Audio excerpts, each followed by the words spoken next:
Salut à tous, on se retrouve pour l'épisode 2624 du Zap Image. On commence aujourd'hui en ce jeudi 19 octobre avec des anniversaires.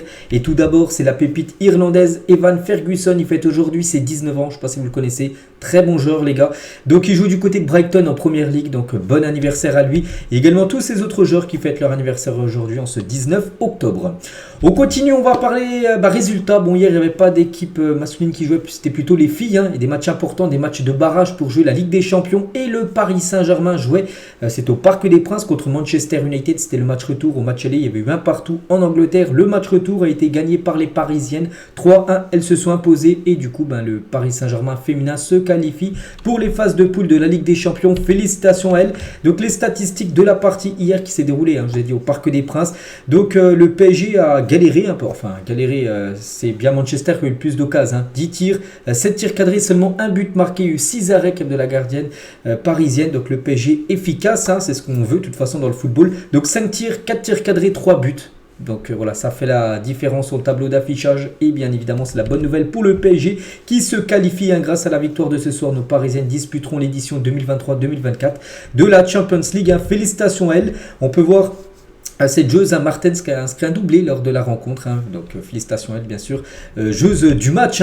Donc voilà, félicitations au Paris Saint-Germain féminin. On va parler de l'autre Paris, le Paris FC qui jouait aussi du côté de Wolfsburg. C'était également un match de barrage et les Parisiennes se sont imposées 2-0 du côté de Wolfsburg. Je ne sais pas si vous vous rendez compte les gars. En gros, peut-être, je ne sais pas si vous suivez beaucoup le football féminin, mais Wolfsburg les gars, c'est un très gros morceau. Elles ont remporté pas mal de fois la Ligue des Champions. Elles ne seront pas en phase de poule de la LDC parce que les Parisiennes, enfin le Paris FC, se qualifient. Donc il y avait eu match aller, il y a eu match nul. Et pour le match retour, victoire des Parisiennes. En plus, en Allemagne, 2-0. Donc Dufour et Fleury, les deux buteuses côté Paris FC. Donc les stats de la partie, on peut voir qu'en plus, elles ont eu plus de tirs cadrés, tout ça, le Paris FC. Donc incroyable cette équipe. Donc elles avaient déjà, parce que là, elles ont fait le barrage, mais il y avait aussi un tour préliminaire. Elles avaient éliminé Arsenal au tour précédent, quasiment l'une des plus grosses équipes en Angleterre. Et cette fois-ci, Wolfsburg. Donc que dire de cette équipe du Paris FC. Donc on les félicite. Et du coup, on peut voir tous les autres barrages, les résultats qu'il y a eu. On peut voir par exemple, je sais pas, que l'Ajax s'est imposé 2-0. Bon, elles ont gagné 6-0 au match aller. Donc ça fait un score cumulé de 8-0 pour elles. Francfort se qualifie aussi. Un score cumulé 8-0 pour Francfort qui s'est imposé 3-0 hier.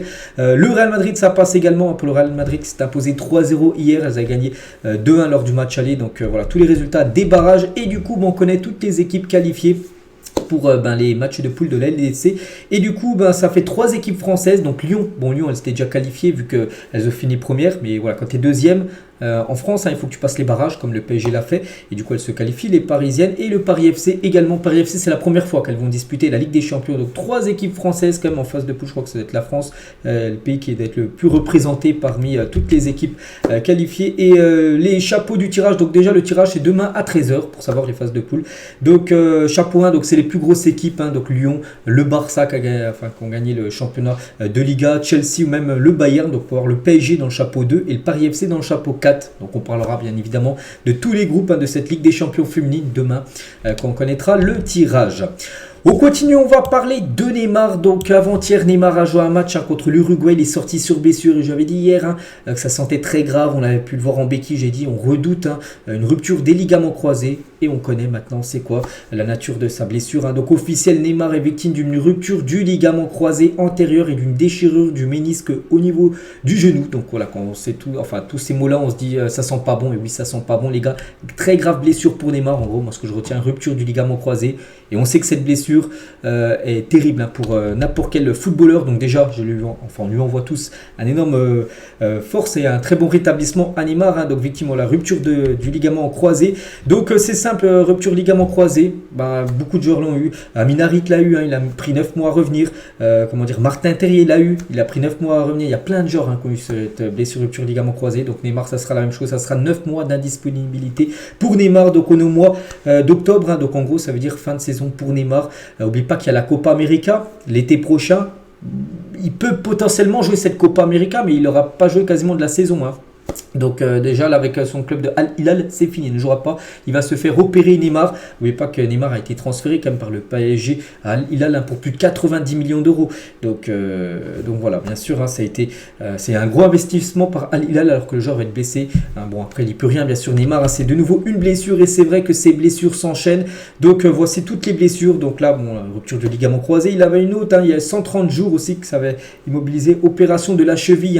Hein, c'était il y a quelques mois. Hein. Il y a eu aussi une blessure à la malléole, hein, 73 jours, douleur aux adducteurs, 36 jours, blessure à l'ischio-jambier, donc c'est derrière la cuisse, 37 jours, une autre de 65 jours, 85 jours, métatarse, une autre de fracture du métatarse, également 90 jours. On se souvient là, quand il était au PSG, lors des huitièmes, à chaque fois qu'il loupait les huitièmes de finale de LDC, c'est vrai que ça fait beaucoup. J'ai pas cumulé tous les jours, tous les matchs manqués par Neymar, mais voilà, c'est un joueur qui a été énormément touché par les blessures tout au long de sa carrière. C'est dommage hein, quand on sait le talent bien évidemment du joueur. Hein. Donc le message de Neymar, il a mis ça sur son compte Instagram après le diagnostic de sa rupture du ligament croisé. Il a dit, hein, c'est sur ses réseaux sociaux. Donc c'est un moment bien triste, hein, le pire. Je sais que je suis fort, mais cette fois, j'aurai encore plus besoin de ma famille et mes amis. C'est juste pour revenir, les gars, je crois que c'est sa blessure la plus grave hein, qu'il a eue. C'est vrai qu'il a eu fracture du métatarse, tout ça, mais là, rupture ligament croisé, quand on parle de 9 mois. En termes de jours, ça sera le plus de jours que toutes les autres blessures qu'il a eues hein, dans le passé. Bref, donc on revient hein, sur ce qu'il a pu dire. Ce n'est pas facile de subir une blessure, une opération chirurgicale. Imaginez revivre tout ça après 4 mois de convalescence. Hein, ça faisait 4 mois qu'il était revenu.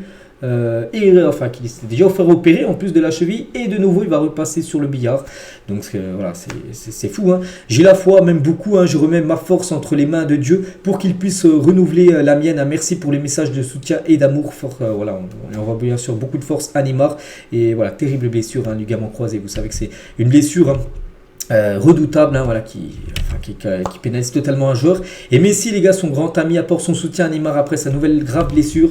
Donc voilà, regardez, pour aller regarder sur l'Instagram de Messi, il a mis en gros force tout simplement à Neymar. Il l'a mentionné. Il l'a mentionné avec un maillot quand il jouait du côté du Barça, hein, pas quand les deux étaient accolés ensemble du côté du PSG, hein, bien sûr. Donc voilà, Messi envoie de la force au joueur Neymar. Et selon vous, cette nouvelle blessure de Neymar signe-t-elle la fin de sa carrière? Je pense pas. Hein, on a pu voir là le message qu'il a pu mettre en gros, qui veut revenir bien sûr à Neymar. Il veut revenir et surtout je pense que son objectif maintenant c'est d'être prêt pour jouer la Copa América. Il n'a jamais gagné de Copa América avec le Brésil, ça sera son objectif, remporter ce trophée, enfin ce titre. Hein. Donc il peut revenir hein, potentiellement parce que la Copa commence au mois de, je crois c'est au mois de juillet, juin-juillet. Donc voilà, on est au mois d'octobre, donc 9 mois ça sera limite, mais il y a moyen que Neymar soit là. Donc je pense que ça sera son objectif, je pense pas que ça sera sa fin de carrière. Cette blessure, mais bon, mentalement il faut être très fort hein, avec toutes les blessures qu'il a subies. S'il avait été épargné par les blessures, c'est vrai que ça aurait été peut-être un autre joueur, hein, bien évidemment. Et n'oubliez pas que ce joueur, les gars, en 2011, à seulement 19 ans, Neymar réussissait l'exploit de terminer à la 10e place du classement du Ballon d'Or alors qu'il n'évoluait encore qu'à Santos. Hein, pratiquement personne ne le connaissait. Il a fini 10e du Ballon d'Or dans une équipe hors européenne, c'était l'équipe de Santos. Donc voilà, c'est vrai que c'est une carrière un peu dire un gâchis à cause des blessures. C'est vraiment dommage quand on connaît le talent du joueur. Et c'est quand on pense à Neymar, il a toujours eu cet objectif de gagner la Coupe du Monde. Hein. C'est encore jouable hein, parce que je pense que s'il continue à jouer au football, il sera présent, on espère pour lui en 2026. Mais concernant le Ballon d'Or aussi, il a toujours eu cet objectif de remporter le Ballon d'Or. Et cet homme va donc probablement finir sa carrière sans avoir remporté le Ballon d'Or. C'est vrai qu'il arrive en fin de carrière quand même. Neymar, puis avec toutes ces blessures qui s'enchaînent, il peut encore le remporter, bien sûr. On voit des joueurs comme Benzema, Modric. Hein. Regardez, Messi qui va le remporter là, hein, c'est sûr. Messi dans 11 jours, c'est lui qui remporte le Ballon d'Or. Messi va remporter le Ballon d'Or à 37 ans. Donc Neymar potentiellement pas encore le remporter. Il a 31 ou 32 ans, Neymar. Mais bon, voilà. Voilà, on sait que maintenant c'est compliqué bien sûr avec tout ce qui touche le joueur brésilien. Donc voilà tout ce qu'il y avait à dire hein, sur le joueur Neymar. Hein, donc grave blessure pour lui, beaucoup de force à lui. On continue, on va parler de Mehdi Benatia Vassov, retournement de situation, devenir le nouveau directeur sportif de l'Olympique de Marseille parce que l'ancien directeur sportif, je crois c'est Ribalta, il a démissionné hein, depuis déjà quelques jours et du coup la grosse rumeur c'est Mehdi Benatia et ça devrait bien être lui, le nouveau directeur sportif de l'OM. L'été dernier, donc Mohamed Kudus a été proposé au Paris Saint-Germain. Donc Jennifer Mendelowitsch, agent du Ghanéen, l'a confirmé à l'After RMC. Du coup, le PSG n'a pas n'était pas convaincu en gros par Mohamed Kudus et du coup il est parti du côté de West Ham, un ancien joueur de l'Ajax Amsterdam. Fabio Grosso, le coach de Lyon, il a dit: je connais bien les qualités de mes joueurs, pour certains il suffit de 10 ou 15 secondes pour savoir, mais il y a la petite différence entre avoir ses qualités pour jouer au ballon et avoir ses qualités pour devenir un footballeur de haut niveau. Cela semble une petite différence mais elle est grande, hein. Si on parle de Ryan qui a des qualités incroyables, mais il doit les utiliser avec ses coéquipiers pour être décisif avec notre équipe. En gros il dit qu'il sait que c'est un très bon joueur, un joueur talentueux, mais qui doit être plus porté sur le collectif. Comment dire, Ryan Cherki, parce qu'on sait que c'est un dribbleur, hein, il adore ça. Et voilà, quand on pense au dribbleur, tout ça, on pense plus à un joueur solitaire, voilà, qui préfère jouer perso. Donc voilà ce que veut Grosso par rapport à Cherki, qui joue plus avec ses collègues. Kamavinga va ouvrir une boutique au nom de The Kamavinga House, hein, donc la maison de Kamavinga, qui sera un salon de coiffure et une boutique de vente à chaussures. Voilà, il l'a confirmé tout simplement sur son réseau Twitter. Après, je sais pas, c'est ah bah si, tiens, on peut voir où c'est. Ça sera à Madrid, parce que je sais pas si c'était à Paris qu'il aurait fait ça, en France ou en Espagne. À Madrid, bah c'est à Madrid qui va ouvrir son premier salon, on peut dire, hein, de coiffure et de vente de chaussures. Léo Messi, des nouvelles de Messi, ne sera pas prêté cet hiver par l'Inter Miami, alors que le championnat saoudien avait exprimé le désir de se faire prêter Léo Messi cet hiver, vu que Messi ne va pas jouer pendant au moins 3 mois, vu que là c'est la fin de saison, hein, pour la MLS. N'oubliez pas que la MLS reprend au début, enfin plutôt fin février, donc voilà, au mois d'octobre, donc c'est quand même dans 4 mois. Hein. Donc l'Argentin choisit de rentrer au pays, de prendre des vacances avec sa famille, il va profiter, voilà, de ses fêtes de fin d'année avec sa famille, Léo Messi, et du coup il ne sera pas prêté, ne jouera pas pendant quasiment 3-4 mois, il jouera seulement avec l'Argentine lors des trêves internationales. Eden Hazard pour une dernière danse, parce que Hazard a rejoué hier. Bon, c'était un match de charité, c'était un match tout simplement caritatif pour les pièces jaunes. Hein, je l'avais dit hier, en plus je vous en ai parlé il y a à peu près 2 semaines, hein, qu'il avait joué ce match, donc il était bien là, Eden Hazard. Et Hazard, hein, qui rechausse les crampons, il s'offre un but dans ce match caritatif, et donc déjà un but et 2 passes D pour le Belge. Bon, après voilà, c'est un match caritatif, c'est-à-dire c'est un match sans enjeu, c'est bien sûr pour rigoler, récolter des fonds, tout ça, mais bon, il a été décisif. Neymar, ça fait plaisir surtout de le revoir sur un terrain avec un ballon au pied, hein, parce qu'on sait qu'il a pris sa retraite, hein, ça fait déjà à peu près une semaine qu'il annonce officiellement que le foot et lui c'est fini. Donc quelques photos du genre Eden Hazard, il a été interviewé, tiens, à la fin du match, hein, où il a dit, hein, sur sa décision déjà de prendre sa retraite, il a dit: j'ai toujours dit que j'arrêterai dès que je n'aurai plus de plaisir sur le terrain. Il en avait plus, hein, il a dit: je ne voulais pas aller jouer quelque part pour l'argent, c'était la meilleure solution, je ne prenais plus de plaisir aux entraînements et je ne jouais plus. Hein. La décision était simple à choisir, parce qu'il prenait plus de plaisir, il voulait pas aller par exemple en Arabie Saoudite toucher un gros chèque pour finir sa carrière, non, il a plus d'envie, et du coup bon, il s'est mis d'accord avec lui-même tout simplement que c'était le bon moment pour arrêter sa carrière, même si nous on pense qu'il aurait pu jouer encore quelques années. Mais bon, s'il voulait plus jouer, hein, c'est son choix bien sûr, hein, on le respecte. Et toujours avec lui, hein, je n'ai jamais eu la chance de jouer pour un club belge, hein, cela aurait pu être une belle histoire, mais ça ne s'est jamais fait. C'est dommage, hein, parce qu'on pense voilà, qu'il aurait pu, pourquoi pas, finir sa carrière du côté de la Belgique. Je pense que beaucoup de clubs belges auraient été très intéressés bien sûr voilà, pour l'avoir. Et toujours, hein, sur ce match caritatif, donc il y avait Eden Hazard en gros joueur, hein, mais il y avait aussi des anciens joueurs comme Ludovic Giuli, il y avait Laurent Blanc, il y avait Govou, il y avait Cabaye et d'autres joueurs y ont participé, comme le papa de Kylian Mbappé, Wilfried Mbappé, qui est également présent au match caritatif. Donc regardez toutes les équipes, les compos probables. Il y avait Van Buiten, Didier Deschamps, qui était présent aussi dans l'équipe de Eden Hazard avec Debuchy, il y avait 42, on peut voir voilà, tous les remplaçants aussi, hein, et l'autre équipe en face, donc Savidan Joker, qui est je crois un rappeur, ou je sais plus qui c'est, j'ai déjà entendu, Bourigeau, voilà, on peut voir tout le monde, hein, qui était présent pour ce match caritatif, hein. De toute façon le but c'était de récolter de l'argent bien sûr pour les pièces jaunes. On continue, le Mali est la seule nation africaine à avoir gagné ses 2 matchs durant ce rassemblement. Voilà, parce que toutes les autres équipes africaines qui ont joué les 2 matchs là, matchs amicaux, soit elles ont gagné un match nul avec, mais pas de victoire. Il y a seulement le Mali qui a fait carton plein. Mohamed Salah lance un appel à l'aide pour les Palestiniens, les habitants de Gaza. Donc il a mis ça sur ses réseaux, hein, Twitter, Instagram, Mohamed Salah. Donc les habitants de Gaza ont un besoin urgent de nourriture, d'eau et d'aide médicale. J'appelle les dirigeants du monde à empêcher le massacre d'innocents. Il a mis un long message, bon là c'est un petit paragraphe, hein, bien sûr, de ce qui a été dit par Mohamed Salah, mais en gros il demande de l'aide tout simplement au peuple palestinien. Officiel, la fédération algérienne annonce suspendre toutes les rencontres et compétitions de football jusqu'à nouvel ordre, en solidarité avec le peuple palestinien. Donc voilà, en gros les prochains matchs de l'Algérie peut-être ne se joueront pas. N'oubliez pas qu'il y a une trêve internationale là dans à peu près un mois, au mois de novembre, mi-novembre, un peu comme là ça a été mi-octobre, mais il y aura encore une trêve et l'Algérie aura 2 matchs à jouer. Et officiel, l'Algérie pour l'instant ne jouera pas ses matchs, voilà, par rapport à solidarité avec le peuple palestinien. Concernant toujours ce qui se passe, vous savez, en Palestine, en Israël, donc il y aura une minute de silence qui sera observée en marge de toutes les rencontres de Ligue 1 et de Ligue 2 ce week-end. Donc hommage aux victimes en Israël et en Palestine, hommage aussi aux supporters suédois assassinés à Bruxelles, on en a parlé en début de semaine, hommage aussi à Dominique Bernard, cet enseignant qui a été tué la semaine dernière. Donc voilà pourquoi il y aura une minute de silence pour tous les matchs Ligue 1, Ligue 2, le week-end qui arrive. Le stade Pierre-Mauroy est candidat pour accueillir la finale de la Coupe de France 2024. J'ai pas dit que c'est dans ce stade où se jouera la finale, c'est un stade candidat. Bon, souvent ça se joue au Stade de France, on sait la finale de la Coupe de France, mais ça pourrait se jouer, pourquoi pas à Lille, pour la future édition. Les supporters de Montpellier sont interdits de déplacement à Nantes ce week-end. Il y a Nantes contre Montpellier. Pour les supporters de Montpellier, c'est interdit le déplacement à Nantes. N'oubliez pas que Montpellier, leur dernier match, ils avaient balancé un pétard sur le gardien sénégalais de Clermont. Le match a été arrêté. Donc du coup, les supporters de Montpellier interdits de se déplacer du côté de la Beaujoire.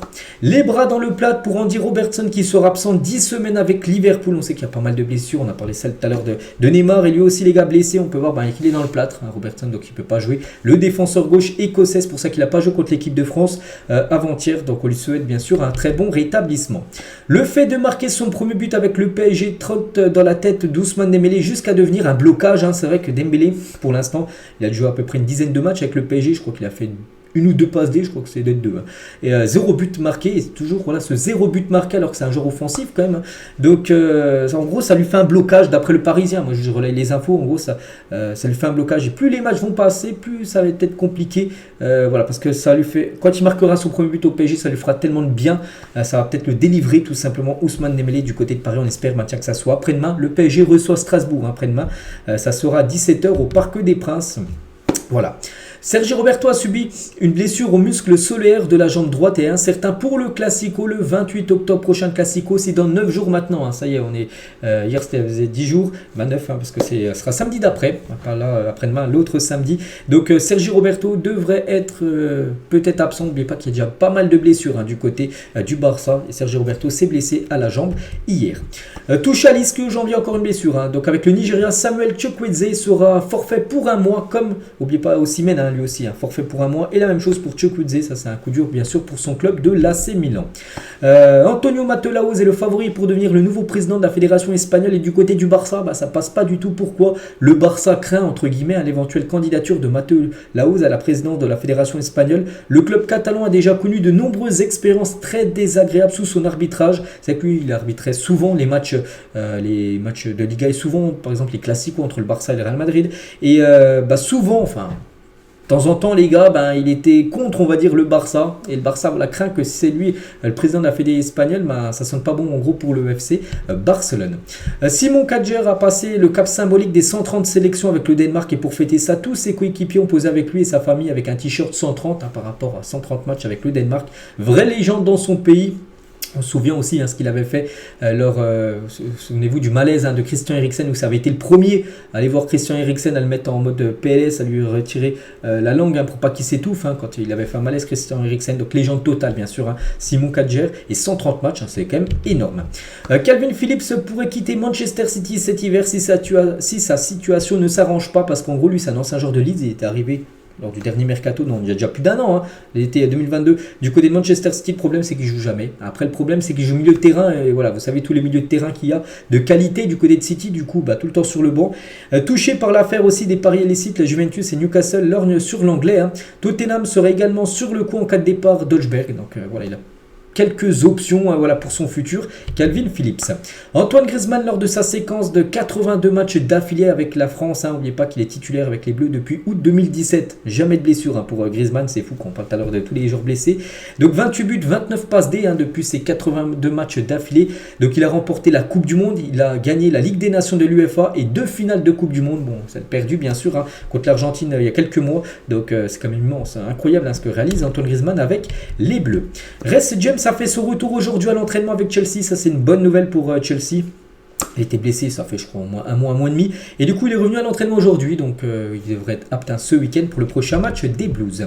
Avant chaque déplacement, le club vérifie si les matelas des hôtels vont convenir ou pas. Donc, c'est Dante, les gars. Tiens, une petite interview de Dante.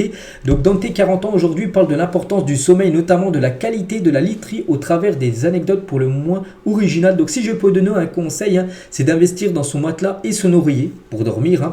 Quand je jouais en Belgique, j'avais un coéquipier qui emportait son oreiller en déplacement. On se moquait de lui. Un jour, on s'est retrouvé dans un mauvais hôtel. On a eu 5 ou 6 joueurs avec un torticolis avant le match, donc le lendemain. Et lui, il remuait la tête dans tous les sens pour nous charrier. Depuis l'année dernière, on a des matelas spéciaux au centre d'entraînement et le club vérifie avant chaque déplacement si ceux des hôtels vont convenir ou pas. C'est vrai que le sommeil, on sait que c'est très important et aussi pour les footballeurs parce que les footballeurs sont souvent en déplacement quand ils jouent à l'extérieur. Donc la veille, souvent, ils arrivent. Donc ils dorment la veille dans la ville qui accueille bien sûr la rencontre. Donc voilà, il faut que la literie soit bonne, le matelas. Et le discours aussi très intéressant de Dante toujours. Dans la carrière d'un footballeur, il y a beaucoup de conflits. Mentalement, ça peut être compliqué. Il faut gérer les réseaux sociaux, les critiques, les sollicitations. Il faut faire attention aux gens qui t'entourent.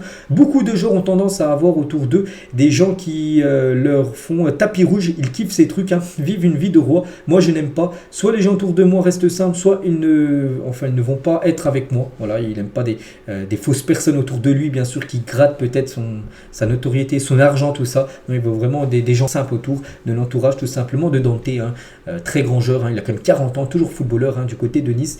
Donc voilà ce qu'il a pu dire. Dante, toujours avec lui, tiens, il parlait aussi de Ribéry, les gars, parce qu'il a côtoyé au Bayern. Au Bayern, Ribéry, il fallait voir comment il taffait son sérieux dans ce qu'il faisait autour du terrain avec les courses supplémentaires ou le gainage qu'il s'imposait dans le vestiaire les soirs où il est entré en fin de match. Donc voilà, c'est pour ça que ça a été un très grand footballeur, on le sait tous. Franck Ribéry qui aurait dû remporter, on le sait tous, le Ballon d'Or 2013. Harry Maguire, donc les vrais supporters anglais ne eut pas les joueurs, on ne eut pas des personnes qui jouent pour son pays et qui consacrent leur vie à jouer et à faire ce qu'ils peuvent pour ce que ce pays ait de bons souvenirs, parce qu'on sait que Harry Maguire du côté de l'Angleterre ou même partout en Europe, il reçoit beaucoup de critiques et il ne comprend pas que les vrais que les supporters anglais en gros le critiquent, le sifflent, tout ça, qui prennent autant de critiques depuis pas mal de temps. On va parler de Fagioli, les gars, donc suspendu 7 mois, c'est officiel par la fédération italienne pour avoir parié sur des matchs de football. Le milieu de terrain de la Juventus Turin, donc Niccolò Fagioli, a réagi sur son compte Instagram. En gros, il est enfin sorti du silence par rapport au pari illicite qu'il a fait. Donc contre Sassuolo, j'ai commis une erreur technique avant d'être remplacé. À peine sorti, je me suis mis à pleurer face aux caméras en pensant à ma dette liée au pari. Donc en groupe, il avait fait une boulette contre Sassuolo. Je ne sais pas ce qu'il avait fait, peut-être une boulette qui avait amené à un but de Sassuolo. Et dès qu'il a été sorti juste après, puis après il est parti, il a fondu en larmes parce que il avait pensé que les gens qui avaient vu sa boulette dans le match, c'était par rapport à un pari sportif en gros qu'il avait fait exprès. Vous avez compris ce que je veux dire.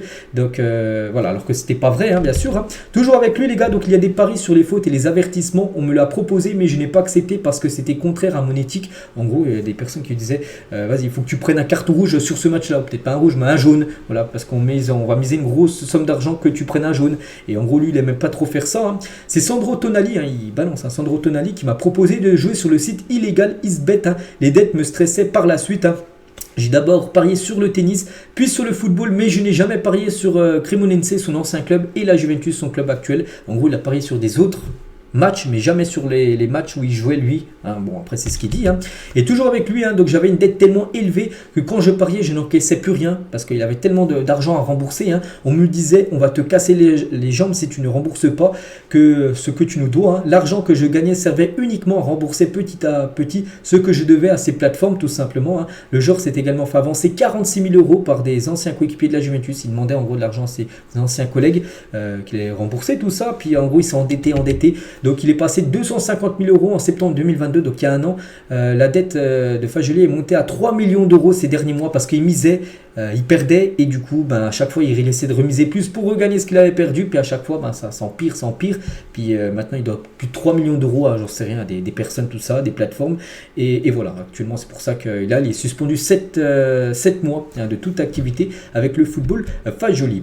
Et pour parler de Tonali qu'il a balancé, parce qu'il a dit que Tonali lui aussi faisait à peu près la même chose. chose parce qu'il était obligé de donner d'autres noms, sinon il aurait pris 5 ans. Il a donné des autres noms pour que sa peine soit réduite. C'est pour ça qu'il est passé de 5 ans de suspension à 7 mois. Et le communiqué officiel de Newcastle concernant Tonali, Newcastle peut confirmer que Tonali fait l'objet d'une enquête du parquet italien de la fédération italienne concernant des activités de paris illégaux. C'est le communiqué officiel de Newcastle. Sandro s'engage pleinement dans l'enquête et continuera de coopérer avec toutes les autorités compétentes. Lui et sa famille continueront de bénéficier du plein soutien du club en raison de ce processus en cours. Sandro Tonali et Newcastle ne sont pas en mesure de faire d'autres commentaires pour le moment. Donc actuellement, on ne sait pas s'il va jouer les prochains matchs. Par exemple, ce week-end, Newcastle joue. Est-ce qu'il sera dans le groupe ou non? Ça, c'est pas sûr. Donc le milieu italien de 23 ans pourrait être suspendu 1 an. Voilà, par rapport à les affaires de paris sportifs. Donc voilà, qui touchent pas mal de joueurs italiens. Christian Karembeu, donc Pavard a tous les atouts pour être en concurrence dans ce secteur très fourni par le défenseur central. Il a beaucoup d'expérience, même dans l'axe où il a déjà évolué sous le maillot du Bayern ou même de Stuttgart. En défenseur central, on a pu voir qu'il a commencé d'essai en équipe de France. Il a été plutôt bon et surtout décisif avec 2 buts. Et le 31 janvier 2015, Pavard, natif de Maubeuge, est formé à Lille, fait ses débuts pro avec le LOSC. Et là, il y a quelques jours, Pavard, champion du monde, revient à Lille pour planter un doublé avec l'équipe de France au stade Pierre-Mauroy. Donc quel parcours bien sûr pour le défenseur français. On va parler de Rodri, les gars, sur Sergio Busquets. Je veux être meilleur que lui, c'est le meilleur pivot de tous les temps. Se rapprocher de ce niveau, c'est déjà bien. Busquets, on sait, légende, peut-être genre tellement sous-coté, parce qu'on sait que ça a été un immense footballeur, un immense joueur pour le grand Barça, pour le grand Espagne, il y a quelques années. Mais il était très important, Busquets. En gros, Rodri aimerait s'inspirer tout simplement du légendaire Busquets. Luis Enrique, qui est prêt à Botafogo depuis quasiment 1 an et demi, pourrait faire son retour à l'OM cet hiver. N'oubliez pas qu'il appartient toujours à Marseille. En effet, pour que l'option d'achat du prêt de l'ailier brésilien soit levée, ce dernier doit avoir joué minimum 50% des matchs de Botafogo à l'issue de son prêt. Problème, il n'a aujourd'hui joué que 41,6% des rencontres. Il ne reste plus que 12 matchs à jouer. Luis Enrique, qui avait été acheté 8 millions d'euros en 2020 par l'OM, inscrit 6 buts et fait 4 passes D en 49 matchs avec Botafogo. Et du coup, il pourrait revenir à l'Olympique de Marseille. Ça sera encore un cas réglé pour l'Olympique de Marseille, le joueur Luis Enrique. Des nouvelles de Sancho. C'est que Sancho, les gars, on l'a complètement oublié. Pourquoi? Parce qu'il ne joue plus avec Manchester. Il s'entraîne avec la réserve. Et le groupe de Manchester United en a ras le bol de Jadon Sancho. Une large partie de l'effectif lui a demandé de s'excuser auprès d'Erik ten Hag depuis 2 mois en vain. Il ne veut pas s'excuser. Et tant qu'il ne s'excuse pas, parce qu'il a dit Erik ten Hag, tant qu'il n'y aura pas d'excuse de Sancho, il ne réintégrera pas le groupe professionnel de Manchester. Il ne veut pas s'excuser, Sancho. Et du coup, voilà, c'est... ça avance pas, tout simplement. Il s'entraîne avec les U23. Et le mieux, je pense, pour lui, ça sera un départ en prêt, un transfert sec, peu importe. N'oubliez pas que Manchester l'avait acheté quand même 95 millions d'euros. On parle quand même d'une somme quasiment de 100 millions d'euros. Et actuellement, il ne joue pas. C'est fou. Juste parce qu'il ne veut pas s'excuser. Cette photo d'équipe combinant les jeunes et les féminines d'Hambourg pour former le logo du club est vraiment superbe. Voilà, il y a tous les jeunes, les joueurs, les joueuses, tout ça de Hambourg. Ils ont fait le logo du club, tout simplement, du côté de l'Allemagne. Officiel, Juan Laporta est inculpé pour corruption dans l'affaire Negreira. Le FC Barcelone est accusé d'avoir versé plus de 7,3 millions d'euros à M. Negreira entre 2001 et 2018. En gros, c'est l'affaire Negreira. C'est une affaire Negreira. En gros, c'était l'ancien patron des arbitres du côté de la Liga. Et en gros, parce qu'on peut voir qu'il est inculpé par rapport à ça, Laporta, que le Barça aurait versé de l'argent à Negreira pour que le Barça soit favorisé par les arbitres de 2001 jusqu'à 2018. Donc voilà ce qui est actuellement du côté de Barcelone. Jude Bellingham cette saison, donc c'est à chaque fois qu'il a été MOTM, on peut voir, je vais pas te dire à chaque fois les matchs qu'il a été MOTM parce qu'il y en a beaucoup. Regardez le dernier match contre l'Italie avant-hier, où il a été auteur d'une passe décisive pour Rashford et d'un penalty obtenu pour Harry Kane, le but, c'est lui également qui a été élu MOTM. Jean-Louis Gasset, le sélectionneur de la Côte d'Ivoire. N'oubliez pas que la Côte d'Ivoire, ceux qui vont organiser la CAN, qui va commencer dans un peu moins de 3 mois. La Côte d'Ivoire est plus forte avec Seko Fofana que sans Seko Fofana. Donc voilà, en gros, il faut qu'il soit là tout simplement parce que Gasset avait dit que la Côte d'Ivoire est meilleure avec Seko Fofana que quand il n'est pas là. Le prime de Karim Benzema en Ligue des Champions était tout bonnement terrifiant, l'un des plus grands primes de l'histoire du football, c'est vrai, on se souvient de sa saison il y a 2 ans en LDC, 15 buts et 2 passes D en 12 matchs, où bien sûr le Real avait gagné la Ligue des Champions en finale contre Liverpool, mais on se souvient de tous les matchs avant, 8e contre le PSG, où le score cumulé était 2-0 quand même pour le PSG, et puis le Real avait gagné le match, on se souvient, 3-2, avec le triplé de Benzema. Ensuite, ça avait été qui? Ça avait été Chelsea au programme, triplé de Benzema au match aller, puis après qualification pour les demi-finales. finale contre Manchester City aussi, avec sa Panenka, où en plus Manchester City, où City menait dans le match, il a fait une Panenka, puis on se souvient aussi la remontada de Rodrigo avec son doublé en toute fin de match, où il y avait seulement 1% de chance.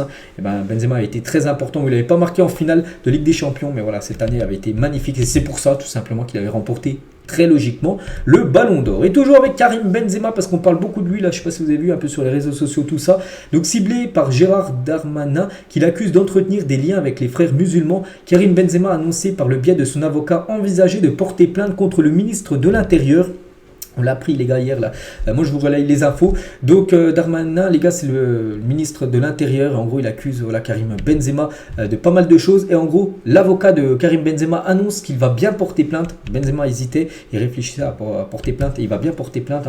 Son avocat l'a dit, porter plainte, oui, c'est une fausse information et on ne fait pas ça à la légère. Quand on est ministre de l'Intérieur, peut-être pour injure publique, c'est différent de la diffamation. Donc voilà, l'avocat de Karim Benzema va porter plainte contre Gérard Darmanin. Et Valérie Boyer, sénatrice, demande la déchéance de nationalité de Karim Benzema. Donc déchéance de nationalité, en gros, c'est-à-dire que Benzema perd sa nationalité française. Voilà, par rapport à ce qui se passe actuellement. Donc voilà ce qu'elle va dire sur Karim Benzema. Ce duel à distance de Léo Messi et Cristiano Ronaldo pendant cette trêve internationale, on en deviendrait presque nostalgique.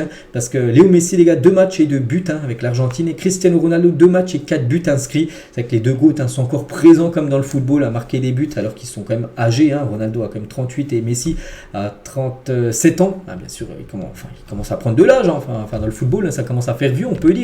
Mais ils sont encore tout jeunes, bien sûr, ces deux-là. Et le Portugal de Ronaldo en qualification pour l'Euro, c'est 8 victoires, 0 défaites, 0 nul. Et l'Argentine de Messi en qualification pour la Coupe du Monde, c'est 4 victoires, 0 nul, 0 défaites. Donc voilà, bien sûr, entre ces deux GOAT du football.